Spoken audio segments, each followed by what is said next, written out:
My name's Gina Gerbath. I'm a knitter living in Denver, Colorado. Welcome to my podcast, I Knit and I Know Things. Well, welcome to episode 5. This is going to be a roundup episode, and we're going to go through some of my finished objects, whips, plans, test knit updates, and I have some pretty special acquisitions this week as well. So let's get into it. So I actually only have 2 finished objects from 2 weeks ago. And one is this Maggie cardigan by Petite Knit. I'm going to show you 3 different stylings actually. I don't know why, but I've lately been really inspired by knitters who are showing how they're styling their knits, because I think that it's like great to have a whole bunch of slouchy sweaters that you can wear with jeans, but it's fun to see some possibilities of how you can style your knits and dress them up and dress them down. And I felt like this was such a good cardigan to show dressed up and dressed down. So in the B-roll, you're going to see I'm wearing it with a black shift dress, short sleeve shift dress. It's has a little bit more ease than this dress. I'll show you in a second here, but it really dresses up nicely. It's very office appropriate. I think you could really wear it out because you can always take the sweater off and then you just have a little black dress, which who doesn't love a little black dress? That dress I bought on Facebook Marketplace for $30. It was new with tags, which it's about a $70 dress or so. I think the brand is P-Sil. I'm not familiar with it. It's maybe a little boutique-y, I'm not sure.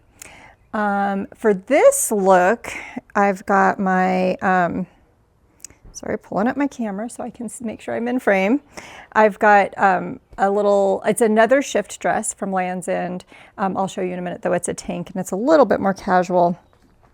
And I thought this was cute, buttoned, kind of like an open, like a swing style, whereas you'll see that it was fully buttoned in the other look. Again, it's just another knee-length dress. I've got some little slides on. I will show you, I'll show you this dress without the sweater on so you can see the dress is really cute. I either buy things on sale, clearance, or a lot of Facebook Marketplace purchases, but so this is a cute little cherry print dress, and it's so funny because one of my favorite project bags is a Mica bag, or Mica, I think it might be Mica.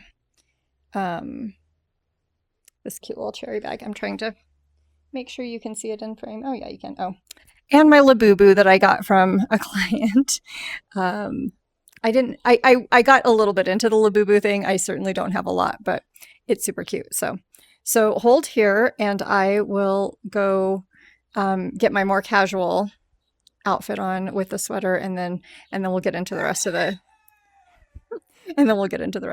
podcast content. So just one second. This is paired with just some jeans. I got these jeans at a pop-up that was happening in Denver, and it was you could just go get a free pair of jeans. It's Democracy jeans. They're called Democracy. I'm not sure.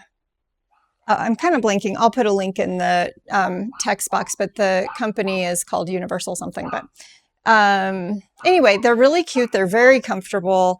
And then I have just a little like fitted cropped black cami underneath it. I bought just a couple of those for the summer because I don't really want my tank hanging out at the bottom of my shorter sweater. So anyway, I think it's a super cute knit. I'll talk a little bit more about it here in a second, but really happy with this finished object and what I'm wearing today. 2 finished objects this week. This is the Maggie cardigan by Petite Knit. I knit a size 3, which according to the suggested ease was sizing down a little bit. And again, you can see I have plenty of ease. So I'm learning more and more about how to properly fit or properly plan the size of a knit to fit me as well as it can. So I think that's going to be the next podcast. I'm going to talk about ease and fit and planning for the size that you want to make so that you can be as happy as possible with the finished product. But this is it's a top-down contiguous set-in sleeves. It has that European shoulder construction. And then you pick up around the sleeves here and you increase the sleeves. And it just, I think it looks so clean and tidy. And the sleeves are just about elbow length. For me, in this wool, they bounce up quite a bit. You can see in her sample, she has a little bit more drape to them. So they look a little bit longer, but kind of my best guess is that they are about the same length. This is knit in so this is my first UK yarn knit. This is in the Bahram U Skipper yarn, which is a 5-ply sport weight, 100% wool. I want to say it's Guernsey wool. It's very toothy, very woolly, very bouncy. Definitely not a summer fiber that you would traditionally think of, but honestly, I think it's going to be great for the summer. And again, it's perfect for being inside in air conditioning and taking on and off, and especially when paired with a dress. I honestly just think it's so cute. I'm very happy with this knit. It's a great pattern. It's a great instructions. Really like the finished product. I'm learning more that I prefer a fitted, tailored garment, not all the time, but a lot of the time. And this fits the bill while still have plenty of ease and being really comfortable. So the other finished object I don't have with me because I gave it to my brother-in-law. I made him a DK Messelbra, my first DK Messelbra. It went super fast because I'm used to knitting on usually fingering or occasionally lace weight. It turned out really cute. I'll show some pictures of my husband modeling it before we gave it to his brother. Sorry, I was hoping. I mean, it's almost as loud inside. The rooster's almost as loud inside as it is when I'm outside. But anyway, we're just going to have to live with the rooster. Also, the dog behind me was yapping, but I think that they've pulled him in, so that's good. Anyway, so 2 finished objects, Maggie cardigan, Messelbra. And then in terms of whips, I still have 2 Messelbras on the needles. So one is my, oops, I just knocked one off the table. One is my to-go. My friend Paige gave me this cute little fanny pack, and this is the to-go project that lives in my car. And this is the one that I did to be color blocked, but also striped. So I'm done with this section. So you can kind of picture how this section will look when it's folded up. And then the other side will just look like this section here. It'll just be the variegated yarn without any, without any other details to it. So over halfway done with this. This is what I knit. My husband and I like to do date night on Mondays. He has Sunday, Monday, Tuesday off, and I'm a non-call person, so it's always a little bit hit or miss. But I'm usually off call on Tuesdays, but Tuesdays are knit night, so can't do date night on that night. Anyway, that's that Messelbra. And then let me find the other one is right here. This is my desk project. So also these bags are just exquisite. I think you pronounce it a Tinty. It might be a Tinchi.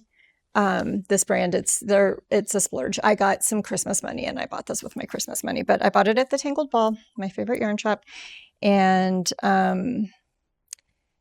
I like this for my desk because it just sits open. And shockingly, the cat leaves it alone. I don't know why. So I haven't made very much progress on this one. Maybe an inch if that. So this one's basically living in the same place. This isn't a place where I'm going to need to put some brain power into it. So you can see here that there were 6 rows of strawberries. And so I'm done with those, and I'm about to transition to the upper part. I read through her directions, and she tells you to mark the sides because that's where you're going to steek.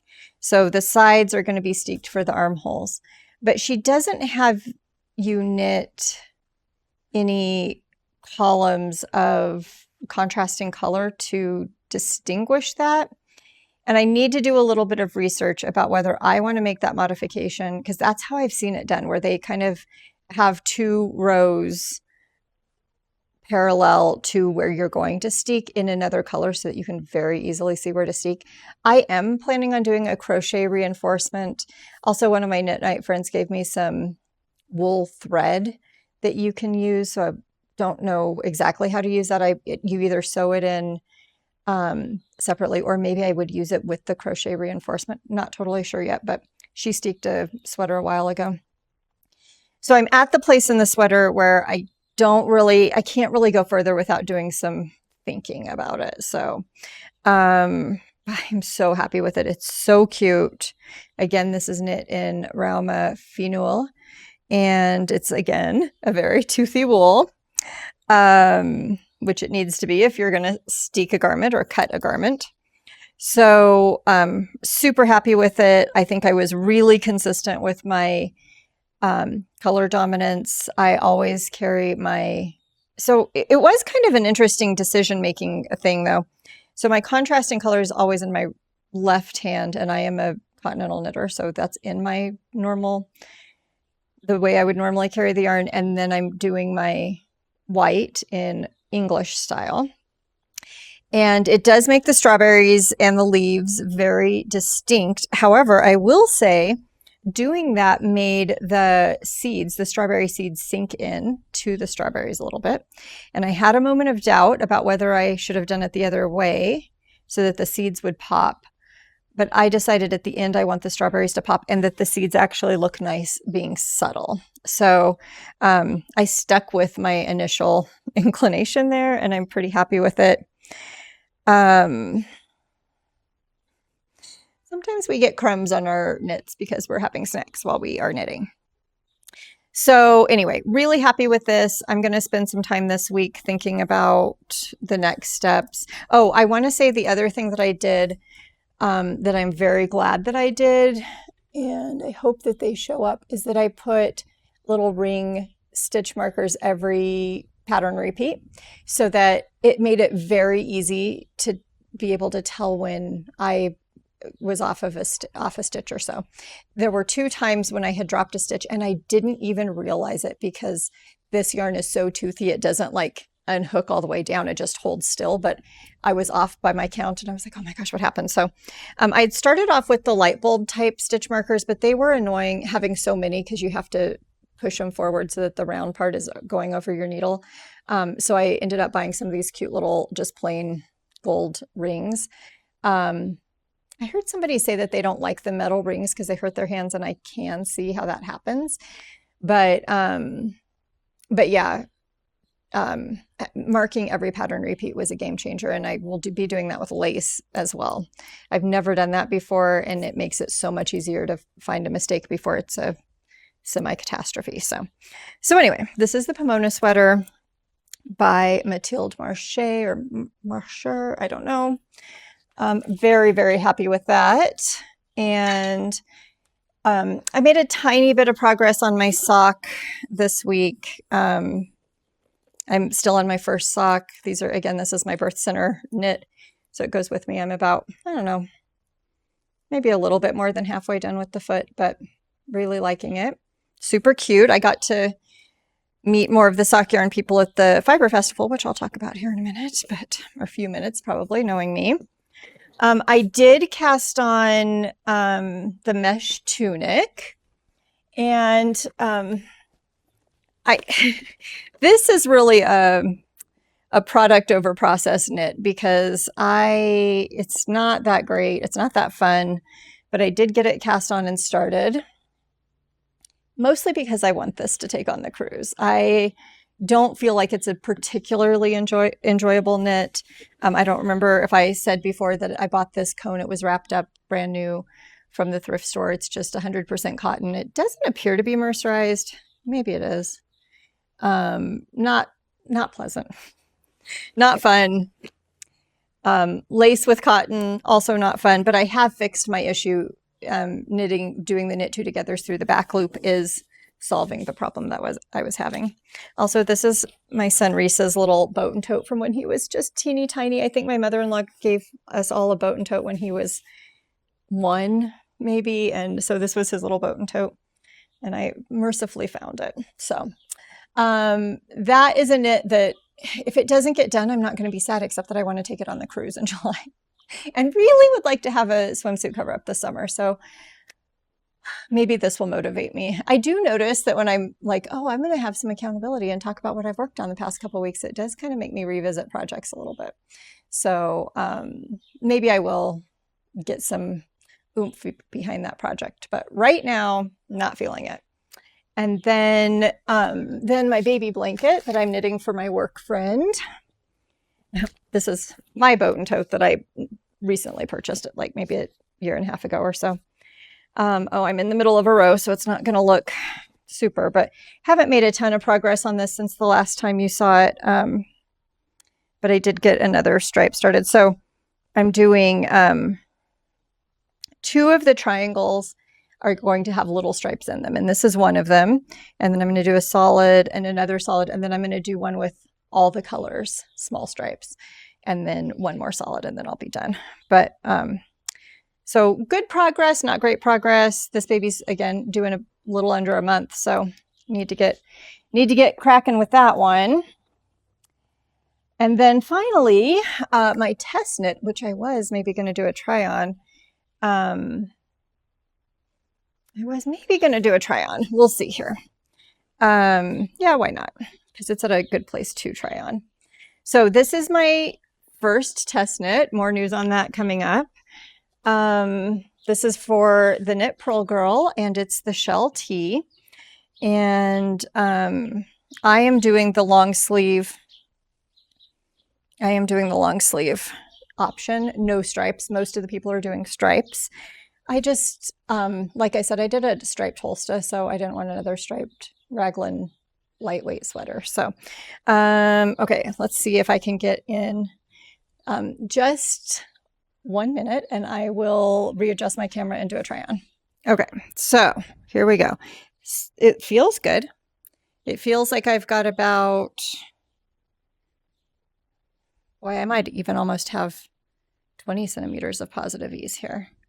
That feels like 10 centimeters on one side. So like 10 here and then 10 around the back. So I think I've got about 20 centimeters of positive ease. And I have to buy a different needle to do the neck. So sometimes it's recommended to do the collar before you finish your length. I was at a perfect place to bind off with the yarn that I had spun up. So I was like, oh, that's so exciting. This will finish, and then I can spin off my second strand from the cone that I'm using. The, oh my gosh, Holskarn Tides is the brand. And because I'm holding it double, I have to wind up a second strand to hold with it. But so I'll do that soon. But anyway, because it's a test knit, I do feel like it's important to follow the pattern. So the collar, the hem, and the cuffs are all knit in size 3 millimeter, which is 2.5 US 2.5. I did have a 24-inch 2.5, which could have worked for the hem, but wouldn't have worked for any of the other parts. So I went to the store and got a big one and a small one, but they didn't have the 16-inch, which I'm going to need for the collar. So have to go get that before I can do the collar, but I'm going to get started on the sleeves and probably work on that at midnight tonight. But the armpit feels like it's hitting in a good place. I think pretty happy with it. I can't tell for sure because I'm looking in my watch, but I think it looks pretty good. It seems like it's hitting me. This is kind of flipping up a little, but that usually will even out with blocking. So I feel like I like where it's hitting me. It's about 2 or 3 inches under my waistband, which is right about at my natural waist. So I like it. So that is the test knit that I'm chugging along through. And then I'm going to change clothes again, and then I'll come back and tell you about the other test knit. Okay. Hopefully my hair is okay. All of that in and out and taking clothes on and off. I did notice when I pulled this off, like without unbuttoning it, that 2 of the buttons came undone. So it's possible I will need to get to go in and tighten up the buttonholes just a little bit, but we'll see. We'll see how it goes over time. Oh, I forgot to mention the buttons. The buttons that I picked are from an antique button vendor that was at the Estes Park Fiber Festival that I'm going to talk about some acquisitions from. But it's kind of hard to see. There's a little irregular shape in the middle. It's like a little eye shape inside of the button. So something a little special.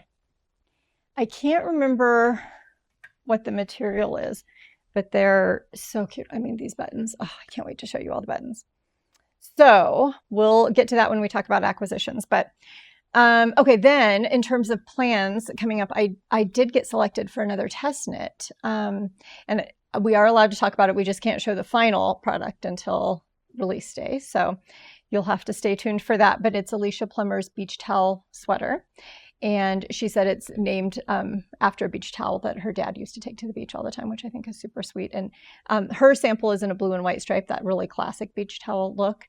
I think, so I told you last time I had ordered some Tides, some more Tides when I was sure that I loved, by the way, love that yarn.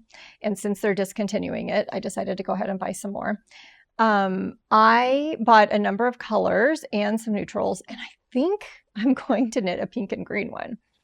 Pink and green beach towels are actually not uncommon, and the pink isn't quite as pink, it's more raspberry, but I think it's going to look so cute, and I'm loving a pink and green combination right now. And I think that will be a really fun print for a striped sweater, so it's not going to be a serious sweater at all. But I'm still waiting for that second order to arrive, so excited about it. Also, in terms of test knitting, I did apply because, and I didn't get selected. I applied for a button-up blouse tee by JST Designs, which is Jennifer Shields Tolan. I really like her tees. I didn't get selected. I'm fine with that. But then Rebecca Clow put out a test call for 3 patterns, and it just feels like it would be a dream to test knit for her. And I actually I hope I get selected for the zip up cardigan, because that's one thing that I want to practice doing is a zip up and get some experience in that. And I love a zip up sweater. So I hope I get selected for that. There's also another pointel vest, which I already, the Wilma vest is already in my top of my queue to knit, and this would be kind of similar. There's a lot of pointel vests out there right now. But I could either just do the test knit and not do the Wilma or Vilma, whatever it's called, or I could do them both. And my thought was I have that orangey color for the Wilma, and then I could use a cool bright color or a neutral for the Crayabea Rebecca's.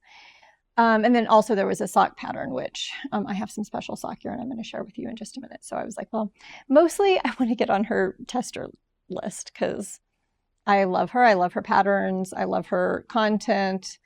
I just have always been really happy with how she does her designs and how she gives a lot of instruction, and then she gives a lot of options. You get a lot of bang for your buck with her patterns, and I really like that. That's one thing about Petite Knit. I feel like, she has a lot of variations on a theme, and then they're all separate patterns, which is fine.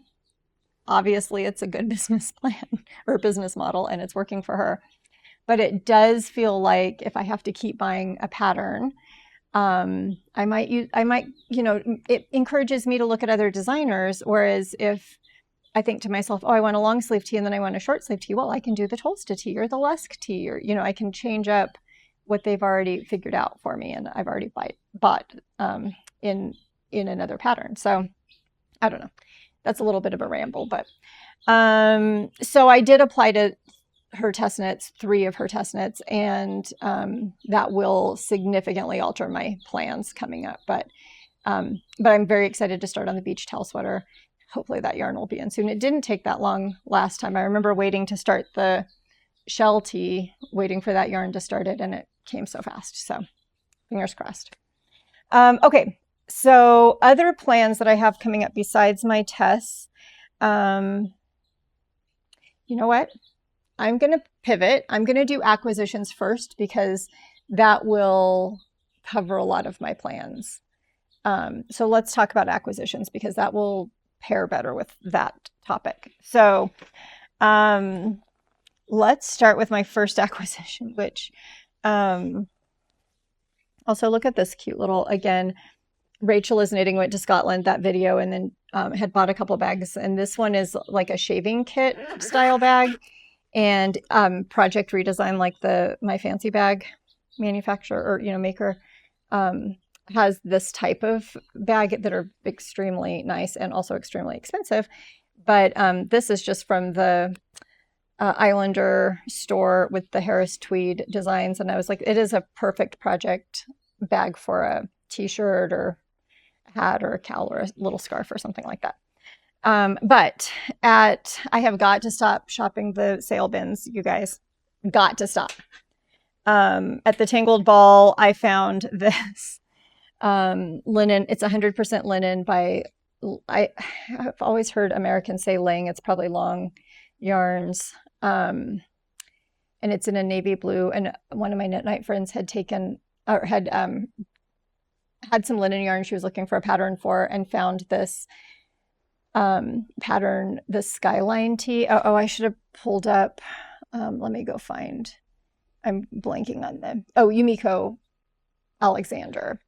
It is beautiful. It is really just a rectangle with sleeves, but it's so beautiful. And then I saw this 30% off yarn at the Tangled Ball, and I think that pattern will look so good in navy blue. It would be a very nice staple piece. So I'm not sure. A lot of when these come up in the queue is going to depend on what tests I get selected for, if any.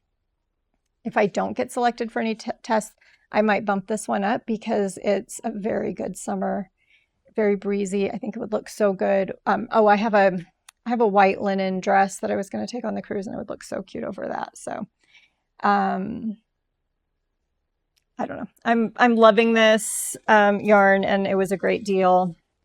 And it is a pretty flowy. I did buy 6 balls. It's a pretty flowy pattern, so it has quite a lot of yarn in it, but it's just gorgeous. So that is an acquisition and a plan coming up. Okay, so then this weekend was. Oh, wait. Sorry. Focus, Gina. I wanted to shout out, I have a couple knit night friends who who brought me yarn. I saw one of them knitting with this. It's 100% alpaca cone yarn, Interfill. I don't know much about the maker, but she was making a blanket out of it, and it was so exquisitely soft. So this was what she had left over, and she gave it to me. It's a beautiful green, and I personally feel like it will look so nice, like a baby blanket. I wrote down my yardage. There's 466 grams here, including the cone. If this cone weighs similar to, actually, here it is. Inca Tops is the name of the brand. If the cone is about the same as a Holst Garn cone, that's about 25 grams. So, 440 grams, that's quite a bit. So I think I can get a baby blanket out of that. If not, I could get like a big shawl or something. Not that I hardly ever knit shawls, but I just love it. And then another knit night friend brought me a couple skeins of sock yarn. This is the Miss Babs, which I've never knit with, believe it or not, but this friend has like exquisite taste in yarn, and this is her favorite yarn, and it is their sock yarn, the Babette. I think that the line is called Cosmic Hand Painted Sock Yarn, and the colorway is called Shining City. And I love pink and green, and I love that they're having a moment right now together. So I think these will make really cozy. It feels thick for a sock yarn. It is fingering, but it's a good fingering. So I'll probably make a nice comfy sock with this. And then she also brought me, and she had got an extra skein of this West Yorkshire Spinner sock yarn. So, and this is, I was trying to get the label out. This is colorway Honeysuckle. This will just make a nice basic sock. 75% wool, 25% nylon with 35% BFL, which I think BFL is Blueface Leicester is West Yorkshire Spinners like signature braid. So I don't think I'll do them together, but I could. I'm thinking about one of the things I'm going to talk about, the sock pattern with the Crayabea. I could use this, but I actually was thinking I would use this other yarn that I bought at the Estes Park Fiber Festival, which two other knit friends, I have a lot of knitting friends now. We went up on Sunday, just a couple days ago, to the Estes Park Fiber Festival, and I had a very strict budget, and I almost stuck to it. Not quite. But this is a local dyer road trip sock yarn. Very great. I mean, it's just beautiful. She has beautiful yarns. And this particular, sorry, I'm trying to pull my camera up again. This particular yarn is, she has a line that is inspired by pets that are waiting for adoption, waiting for their forever homes at the Humane Society. And she said there are no green cats, but this is the green based on one of the cat's eye color. And it's, if you saw my jacket on my trip video, you'll know that this is my color. I love this color. So, and it's a tweed. You can see all the cute little tweedy bits in it. So I bought this sock yarn. And again, that's road trip sock yarn. Allie Pate in Denver, actually. And then I bought, okay, I'm not a big speckly variegated yarn person, but I saw this colorway from Yarn Baby, who's another Colorado dyer.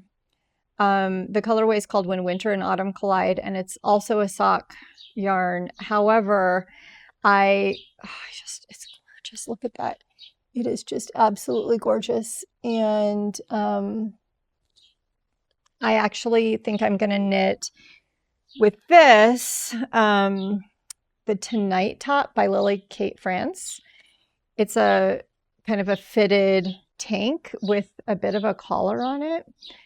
And I just think this will look really good. And it would look good under I have a navy blue blazer that would look really good with, oh, why didn't I think of that?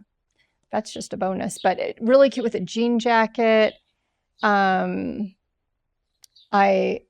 Listen, for a variegated speckly kind of yarn to compel me to buy it. Like this is tweed. Tweed to me feels different than variegation. This is speckled, and it is so beautiful. I cannot wait. If I don't get selected for any test knits, this too will probably bump up because I'll still have more summertime. Okay, and then my friend found this booth first, but she was, oh, here comes Harper. Go on, Harper, go. She's planning a sweater that she's going to make, and decided to buy this yarn for it, and I just couldn't get it out of my brain. This is from a dyer in Minnesota named Susie, and her business is Fiber MacGyver. And this color is speaking to my soul. It is pretty trendy right now, which is probably why. Again, I'm an early adopter. I'm not a trendsetter, but I'll start to notice things kind of early and start to be really drawn to them. And I'm loving this blue. And so I am super excited. So this is lace weight. So it's going to have to be held double for a fingering sweater. I bought 3 skeins of the blue and 1 skein of the white. And with this, I'm going to make the Heimathofen. It's a German name, according to Isabel Kramer, who is the designer of this pattern. It's a German name that means home port. Heimathofen. I will show the picture. This has been in my queue forever. And then, well, maybe not forever. I don't even know how long the pattern's been out, or not queue, in my favorites for a long time.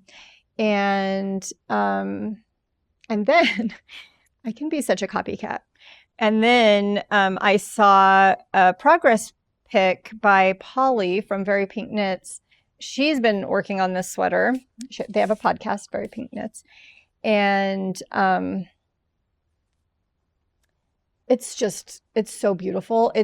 I believe it is a raglan, and it has a kind of a wider neck, not a boat neck neck, but a wider neckline. And it has thin stripes, which will be the white, that have a dip stitch motif. So it's not a straight stripe. It has like a little, it looks scalloped, and those scalloped stripes throughout the sweater. It's mostly this color though. It's gorgeous. I can't wait to make it. I've been wanting to knit a pattern by Isabel Kramer, as you heard me say earlier. So I feel like it's just, that yarn is meant for that sweater. And then, oh, I was going to say, and then she actually gives out these cute little stitch markers.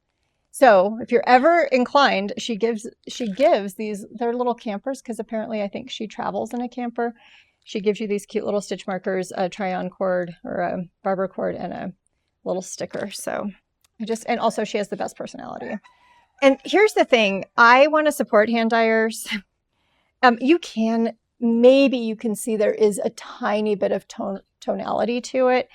It is going to be mitigated because you're holding 2 strands double. So that's going to give it a little bit more uniform appearance, but any hand dyed yarn is going to have some tonal quality to it. However, I don't usually like variegated yarns, and I like them, but I don't usually want to make garments with variegated yarns. Which is why that speckled yarn is a big surprise for me. But her yarn is so consistent. And so I love the idea of supporting a hand dyer while getting the kind of yarn that I like my finished objects to be, right? And she was so nice, and she talked about her process, and it's lengthy, and she takes a long time. The other hand dyer who does really nice tonal but mostly solid yarns is Viking Fiber Company here in Denver. His name's Kyle, and we love him. So another good option for a more, I don't want to say polished because that's such a judgment call, but a more consistent finished yarn. Okay, so that was it for my yarn, and I'm honestly so happy with it. I can't wait to knit all of them up. And then I bought, there is a antique or vintage button dealer that goes to these fairs and has come to Estes Park multiple times. I guess this is their fiber market. That's not her name. I can't remember what it's called, what her company is called, but that's where I bought these buttons for the Maggie cardigan. Anyway, the buttons for the Maggie cardigan, and I have 2 left. So that means that there were 8 buttons in the set. And these are actually vintage. She's actually sourced, sorry about the noise. She's actually sourced these buttons. I loved these. I have no idea what I'm going to make with or put those on, but again, my color, it's a nice thick one with quite a rim on it. These pink ones, they're a little bit glossier, not quite as matte, but square pink buttons. Oh my gosh, adorable. Oh yeah, here's the other 2 that are left over from this one. There's one more set on a card. Oh yeah. Sorry, I'm trying not to crackle too much. Look at these. Somebody's going to have a baby because I couldn't resist. Those were so cute. And then, so those cards were all about $15 each, which is not expensive, not cheap for buttons. She had Victorian buttons. She had ones that were much older, that were more expensive, but at the end of the day, I kind of liked the mid-range ones. And then also she has these buttons that are, I'm kind of forgetting what they're called, but the little bags were each $5 each. So you get quite a few buttons. So this one was the kind of a darker reddish brownish one, also with a ridge. This one was just a plain white pearl buttons. I thought that those would be, I think they are called pearl buttons now that I say that. I think they all are. I think these will be really nice basic button. These little teeny pink ones, again, baby knit somewhere along the way. And then these are really cool. I don't know if you can see them. They have some green and brown variety. They're just plain on the back, but they just have a little bit of color. So, and again, with the green and the brown, that makes them so neutral and like functional. I feel like I can use them for a lot of different, but fancy enough to look special. So anyway, so those buttons were my last, well, not last purchase, but last thing to share with you today. So, so that kind of goes through a lot of my plans coming up. So also, one of my other knit friends, we have a great group. There's probably like 30 of us that go pretty routinely to a couple different groups in town, or pretty regularly. And one of my other knit night friends is a big Sari Nordland lace knitter. And I'm not a big lace knitter. It's not something that I'm really drawn to. And I'm also always worried I'm going to have to think too much. And I think that's part of why I'm not liking the mesh tunic that much. But I don't mind a chunky lace like the what was it called? The lacy loop. Is that what it was called? The lacy loop top that I made a couple episodes ago. I was wearing it. That's like a more consistent and patterned lace, but like really truly lace knitting, I've never been super intrigued by. Well, no, I have been intrigued by, but I've never gotten into it. Let me say it that way. And really wasn't planning on doing any of that knitting, except that when I was looking at patterns that she was knitting, I came across the Vila top by Sari Nordland, and it is just beautiful. And it would work really well in the Holst Tides, a gray one that I have already. The other lacy one I was going to do is the Isabel top when Knit Pearl Girl publishes that, the Isabel top with the buttons, and I have those buttons that I bought in the UK. So I have a couple lace things planned, but anyway, the Vila top or Vela top is absolutely gorgeous. And then we talked about the Wilma vest. Depending on my test knit selection, that may or may not change. And then also the stripe hype was on my plans from last time. I think that's going to take a back burner because I think I'm going to do this I am going to do this beach towel sweater. And I feel like that's going to be the striped summer knit that I want for this season. So I probably put the stripe hype on the back burner, which, speaking of which, my last episode was about picking the sweater for my white yarn that I have, the San Francisco yarn. And I'm pretty sure I'm going to go with the Midnight Drive, which means I'm not probably going to do the Salty Days, which means poor Kuda Vakika has been shoved to the back burner now. And I really want to knit something by her, but I'm sure that there will be an opportunity soon because she has great patterns, and I'm sure that will come around full circle. So those are my plans. And then, what am I watching and listening to? So if you're, I saw one of the podcasters that I'm going to talk about here in a minute. She's like, okay, if you're just here for the knitting, you can go now. You are dismissed. Pulling up my camera again. But here's what I've been watching or listening to or reading. So in terms of podcasts, Melissa Knits for Fun, she's my girl. Always going to watch her every week when she publishes hers. So I watched her podcast this week. So the one who said that about you can leave if you don't want to talk about TV, Study Knits. She's, I want to say, intern physician. I feel like she's out of medical school and maybe not yet a resident. I'm not sure. Anyway, she's somewhere in the medical school process, medical education process. I noticed this week that I have followed 3 physician knitters. There must be a thing, and I'm a midwife knitter, so it feels like there must be a thing. I do think it's a lot about decompressing at the end of the day, about putting our kind of like, we do see, even and I know it's a lot less than a physician, we do see some hard things, and having a place to kind of channel that, I think, is probably a really important part of mental health and self-care for us. But anyway, she's super sweet. I don't even remember what her name is. I'll try to find it and put it on the screen, but super cute. She does cute knits. She has great taste. And she's just, I like to watch her. The other physician, I think her name's Chelsea. It was a recommendation by Melissa Knits for Fun. I think her name's Chelsea, and it's Sunday Knitting Club, I think is what her podcast is called. And I've watched a couple of her episodes this week. And then one of them was she went on the Grocery Girls cruise, so I also watched some of the Grocery Girls this week. So both of those were really entertaining watches. And oh my gosh, how could I forget? I forgot to mention this one last time, but I think her name's Elsa from We Are Wool People from Australia. She's a hoot. we for sure would be good friends. Again, like I said with Melissa, like you can just tell these are just people that you would love to hang out with and sit in it and probably have a drink with and just have a good old time. And I love her podcast. She does Hot or Not. She does it, I don't know how often, but once in a while she'll take the Ravelry Hot list and evaluate in a very subjective way, which of course knitting and art are subjective. She'll evaluate whether they are actually hot or not. Chapel Hill Maker is a really nice podcaster. I feel like again, she's kind of like my people. So I just like to watch hers, and she's a prolific knitter and I get some good pattern inspiration from her.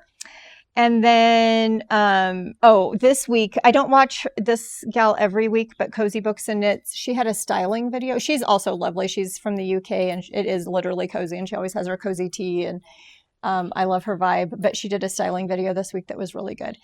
Again, I'm really feeling a lot of inspiration to find style inspiration. And then I listened to one podcast or watched one podcast on YouTube. It's Dr. Mama Jones, or is it Mama Dr. Jones? No, I forgot which way it goes. She's an OB. I feel as a midwife, as an out-of-hospital midwife, I feel, it's a mixed bag sometimes. We live in two different worlds, obstetricians and midwives, and I can understand and appreciate and have a lot of respect for their perspective.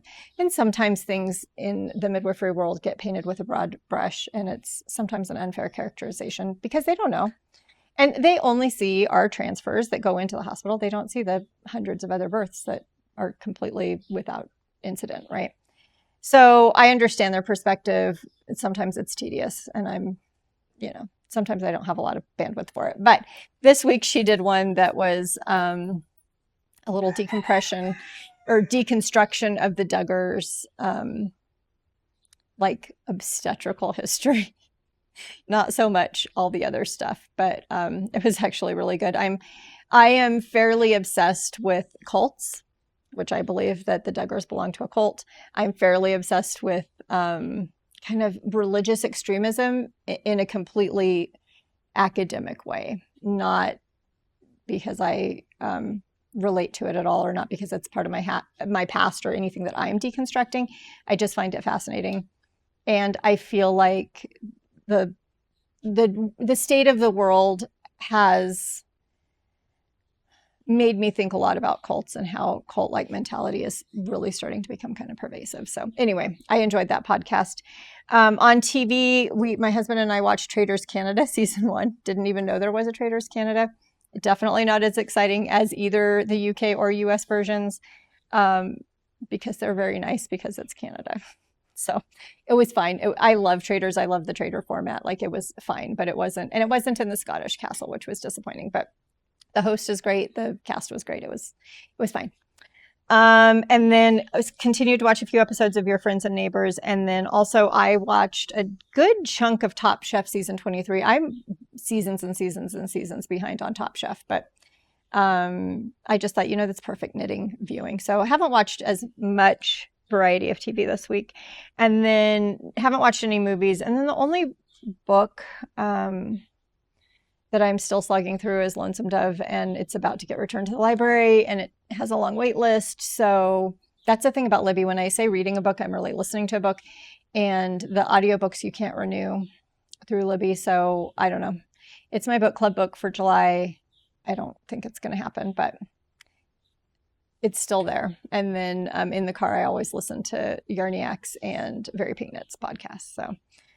So that's it. That's what I've been entertaining myself with while I do all of this knitting. How about you? What are you watching? Any good recommendations for me? All right, everybody, have a great week. I'll be back with sizing and fit and ease for the next episode in a week. And happy knitting. Bye.